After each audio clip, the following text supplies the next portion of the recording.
ایک عورت کی عزت وہی مرد کر سکتا ہے جس کی تربیت اچھی ہوئی ہو۔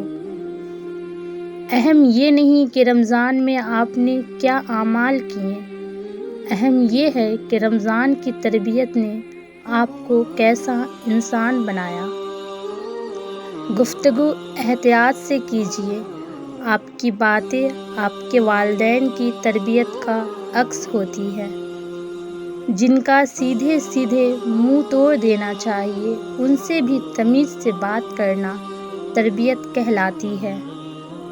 زندگی قدرے آسان ہو گئی جب میں نے یہ جان لیا کہ ہر شخص اپنی زبان سے اپنا ظرف اور اپنی تربیت دکھاتا ہے، دوسرے کا عکس نہیں۔ ہر بار قصور تربیت کا نہیں ہوتا، بعض اوقات کچھ رنگ صحبتوں کے بھی چڑھتے ہیں۔ اتنے بھی محترم نہیں ہیں آپ، عاجزی میری تربیت میں ہے۔ ہمیں بہت زیادہ علم کے مقابلے میں تھوڑے سے ادب کی زیادہ ضرورت ہے۔ ان لوگوں کے ساتھ تو گزارا ہو سکتا ہے جن کی طبیعت خراب ہو، مگر ان کے ساتھ نہیں جن کی تربیت خراب ہو۔ اچھی تربیت اچھے گھرانوں سے ملتی ہے۔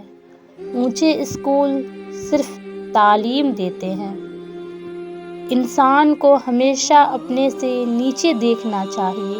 اوپر دیکھنے سے احساس کمتری کا احساس ہوتا ہے، جبکہ نیچے دیکھنے سے انسان اپنے رب کا شکر گزار بنتا ہے۔ قصور تربیت کا نہیں ہوتا، کچھ رنگ صحبتوں کے بھی چڑھتے ہیں۔